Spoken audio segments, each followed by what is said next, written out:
नमस्कार. आज मी तुमच्यासाठी घेऊन आलेली आहे ऑमलेट पिझ्झा.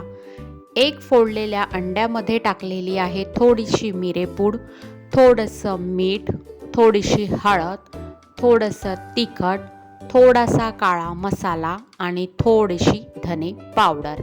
त्यानंतर हे संपूर्ण साहित्य व्यवस्थित मिक्स करून घेतलेलं आहे. दुसरीकडे मी घेतलेली आहे एक पोळी. त्या पोळीला बटर लावून दोन्ही बाजूने छान अशी लो फ्लेमवर क्रिस्पी करून घेतलेली आहे आणि लावून घेतलेल्या आहे काही सॉसेस. त्यामध्ये यूज केलेला आहे टोमॅटो सॉस, इमली सॉस आणि शेजवान चटणी. त्यानंतर त्यावर टाकून घेतलेलं आहे फोडलेल्या अंड्याचं तयार केलेलं सारण. ते व्यवस्थित असं पोळीभर आपल्याला पसरवून घ्यायचं आहे. त्यानंतर त्यावर टाकलेले आहे बारीक चिरून घेतलेले टोमॅटो आणि बारीक चिरून घेतलेला कांदा किंवा कांद्याचे असे गोल केलेले कापही तुम्ही टाकू शकता.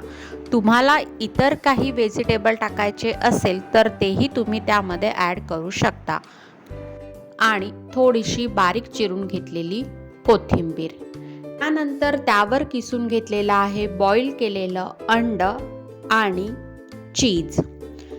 आणि त्यावर पुन्हा थोडं थोडं टाकून घेतलेलं आहे अगदी चिमटीने तिखट, मीठ, धनेपूड. त्यानंतर हा ऑमलेट पिझ्झा झाकून ठेवूया 10 मिनिटाकरिता अगदी लो फ्लेमवर. ही संपूर्ण प्रोसिजर आपल्याला लो फ्लेमवरच करायची आहे. तर अत्यंत झटपट आणि तितकाच क्रिस्पी आणि टेस्टी असा ऑमलेट पिझ्झा तयार झालेला आहे. तुम्हीही नक्की ट्राय करा आणि चॅनलला सबस्क्राईब करा. धन्यवाद.